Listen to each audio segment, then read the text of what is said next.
আসসালামু আলাইকুম। সবাই কেমন আছেন? আশা করছি সবাই সুস্থ আছেন, ভালো আছেন। আলহামদুলিল্লাহ আমরাও ভালো আছি। আবারও নতুন একটা ব্লগ ভিডিওতে ওয়েলকাম জানাচ্ছি। আশা করছি আপনাদের কাছে ভালো লাগবে। আমি যে সকালে উঠেই কিন্তু সব বেডরুমগুলো আজকে পরিষ্কার করে নিয়েছি, নিয়ে ডাইনিংটা পরিষ্কার করলাম, করে রান্নাঘরে চলে আসলাম। তা রান্নাঘরে যে রাত্রে খাওয়া দাওয়া করে মানে ছেড়ে খেতে নিয়ে তারপরে তো হচ্ছে উপরে রাখছিলাম থালাবাটিগুলো, তো শুকায় গেছে যার যার জায়গায় সেটা রেখে দিলাম। তারপর চুলার অবস্থা তো দেখলাম খুবই বাজে অবস্থা, তো আপনাদের সাথে শেয়ার করতে যাচ্ছিলাম, আবার ভাবলাম যে না আর শেয়ার করছি না, পরিষ্কার করে তারপর শেয়ার করি। তো যাই হোক, এই যে পরিষ্কারটা ভালো করে নিলাম। আর উপরে তো প্রতিদিনও উপরে মোছা হয়, কিন্তু ভিতরটা তো আর ক্লিন করা হয় না এভাবে।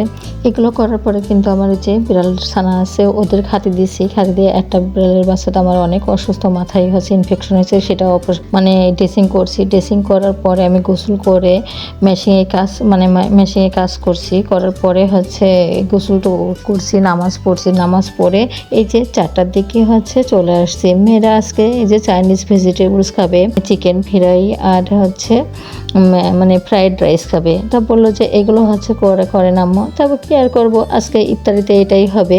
তো প্রথমত এই যে আমি পানি দিয়েছি, পানির মধ্যে একটু লবণ দিয়েছি, লবণ দিয়ে তারপর কিন্তু বেকিং সোডা বা হচ্ছে বেকিং পাউডার যেটাই বলা হয় না কেন সেটা দিয়েছি। দিয়ে আমি কিন্তু যখন হচ্ছে একটু মানে গরম হয়ে গেছে তখন ওই যে পেঁপেটা দিলাম। আর একসাথে তো দেওয়া যাবে না, আমি হচ্ছে এক এক করে দিছি। প্রথমত একটু পেঁপে দিছি, পেঁপে দেওয়ার কিছুক্ষণ পরেই আমি গাজরগুলো দিছি। একসাথে দিলেও সমস্যা হয় না, আমি একটু পরে দিছি। দেওয়ার পরে আমি তারপরে কিন্তু একটু জাল হওয়ার পরে আমি কিন্তু 1 মিনিট মতো জাল দিছি। এটা দিয়ে তারপর কিন্তু আমি এই যে ক্যাপসিকামগুলো দিয়েছি। ক্যাপসিকাম দেওয়ার পরে আমি একেবারে অল্প সময় জাল দিলাম।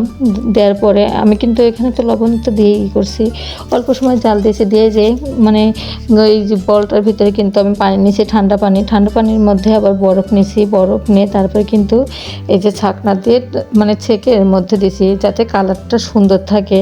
আর হচ্ছে এই যে ইটা মানে এই যে বেকিং সোডাটা দেওয়ার কারণে একটাই যে অল্প সময়তেই হচ্ছে সিদ্ধ হয়ে যাবে, কিন্তু কালারটা সুন্দর থাকবে, এই জন্য হচ্ছে বেকিং সোডাটা দেয়া।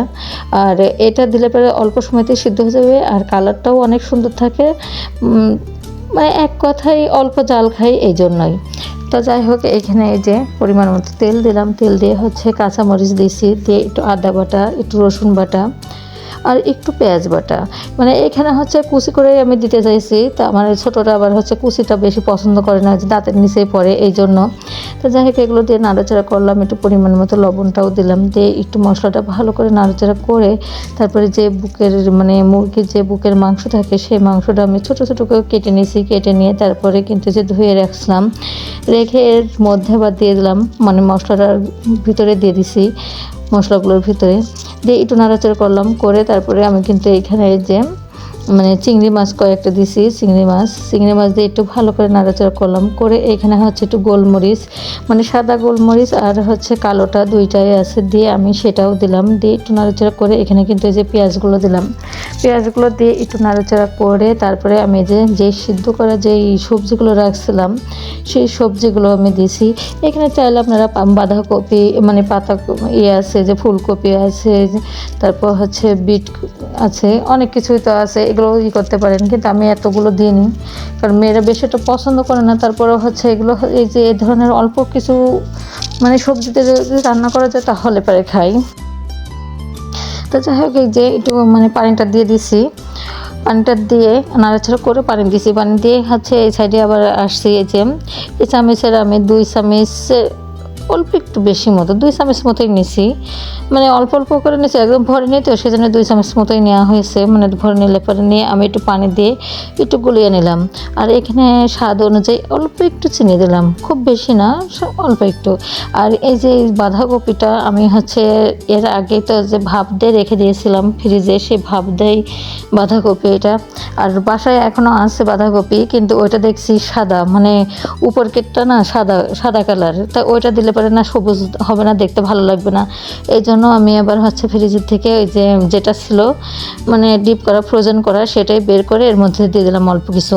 দিয়ে তারপরে এই যে নাড়াচাড়া করছি, মানে যখন হচ্ছে নামানোর বেশ কিছুক্ষণ আগে আমি আবার এইটা দিলাম, যে এই যে কর্নফ্লাওয়ারটা গুলায় রাখছিলাম সেগুলোটা আমি এর মধ্যে দিয়ে দিলাম, দিয়ে এই যে এভাবে করে রাখলাম।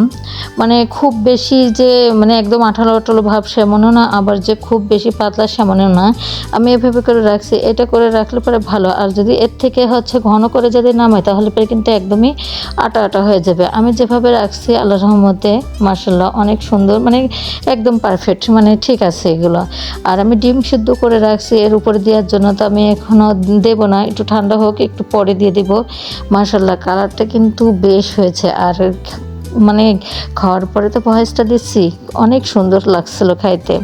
তো যাই হোক, ওইটা নামানোর পর আমি কিন্তু এখানে চালটা কিন্তু আমি অনেকক্ষণ আগে ভিজাই রাখছিলাম, মানে আধা ঘন্টা আগে ভিজাই রাখছি। ভিজাই রাখার পরে আমি তো এইখানে যে আমি পানিটা একটু ফুটাই নিলাম, একটু গরম করছি একটু লবণ দিয়ে। গরমটা করার পরে কিন্তু আমি যে চালগুলো দিলাম, দিয়ে একটু বলক উঠেছে, মানে 90% মতো আমি সিদ্ধ করে নিছি। করে তারপরে এখানে কিন্তু আমি প্রথমত পানিটা ঝরাই নিলাম, ঝরাইয়ে কিন্তু আমি একটু হালকা করে ঠান্ডা করে রাখছি সাইডে। আর এইখানে তেলের উপরে আমি প্রথমত একটু আদা কুচি দিয়েছি, যেহেতু ছোটো মেয়ে পছন্দ করে না তারপরেও আমি একটু দিলাম আদা কুচি।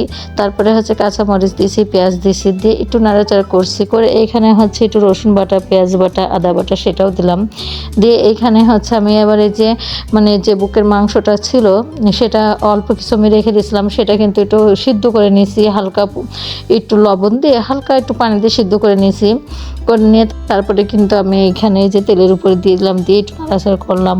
করে চিংড়ি মাছগুলো দিলাম, দিয়ে একটু নাড়াচাড়া করে ক্যাপসিকাম, তারপরে এখানে এই যে গাজর ছিল মানে ডিপে, সেই গাজরগুলোও দিলাম, দিয়ে একটু নাড়াচাড়া করে এখানে সয়া সস দিলাম, সয়া সসটা দিয়ে একটু নাড়লাম নেড়ে। আর আপনাদের ভাইয়া বলছিল একটু টমেটো সস দিতে, তা আমি আবার টমেটো সস দিলাম। তা আমার আবার এই টমেটো সসটা দিলে পরে যে লাল হয়ে যায়, এই জন্য আমার বেশ এটা ভালো লাগে না। তারপরেও আর কি আর করবো, আপনাদের ভাইয়া যতক্ষণ বললো সেই জন্য দিলাম।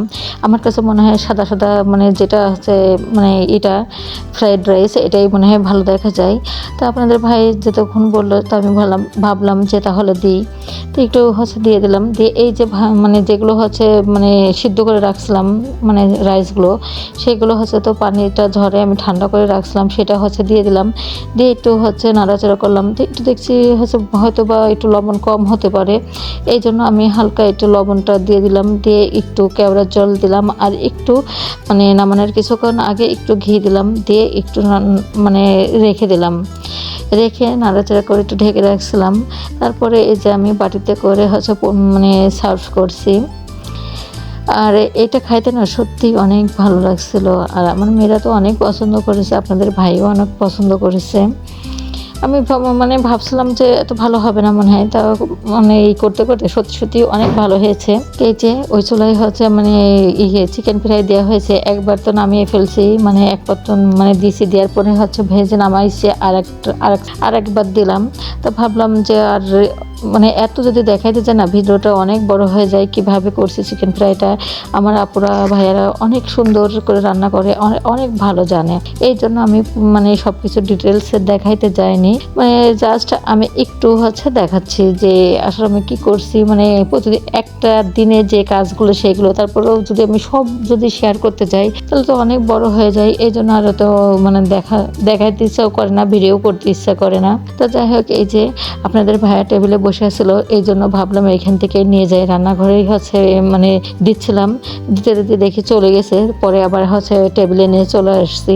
তো ও তো রুমে চলে গেছে, তা আমি এই যে টেবিলের দুধ নিয়ে চলে আসলাম। এসে নিয়ে ভাবছি যে এইখান থেকেই দিয়ে দিই, তো এইখান থেকেই দিছি। তা দিতে যে এমন ক্যামেরাটা বড় হয়ে গেছে নাকি তাহলে জানে, পুরোটা ভিডিও হয়নি, অল্প করে উঠেছে, মানে খুব সম্ভব বড় সাইজ হয়েছিল মনে হয় ভিডিওটা। তো এতক্ষণ ধরে যারা আমার ভিডিওটি দেখছেন তারা একটা লাইক দিবেন, কারণ আপনাদের একটা লাইক আমাকে আরও একটি নতুন ভিডিও বানাইতে উৎসাহিত করবে। আর আমার ভিডিও যদি আপনাদের কাছে একটুও ভালো লেগে থাকে তাহলে সাবস্ক্রাইব করে পাশে থাকবেন, বেল বাটনটি অন করে রাখলে আমি যে ভিডিওটাই দিব না কেন আপনাদের কাছে নোটিফিকেশন চলে যাবে।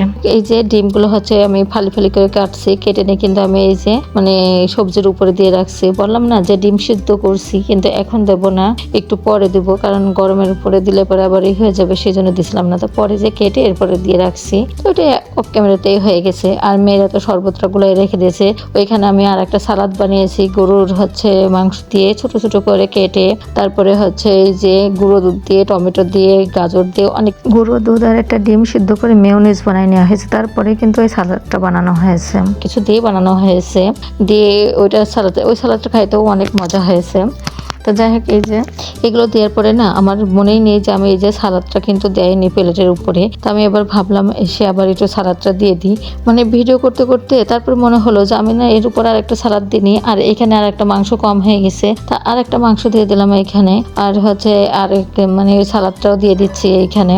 আজ এই ছিল আমাদের ইফতারের আয়োজন, একেবারে সিম্পল সাদামাটা। তো যারা এতক্ষণ ধরে আমার ভিডিওটি দেখছেন ধৈর্য সহকারে, তাদেরকে অসংখ্য অসংখ্য ধন্যবাদ। আসসালামু আলাইকুম, আল্লাহ হাফেজ।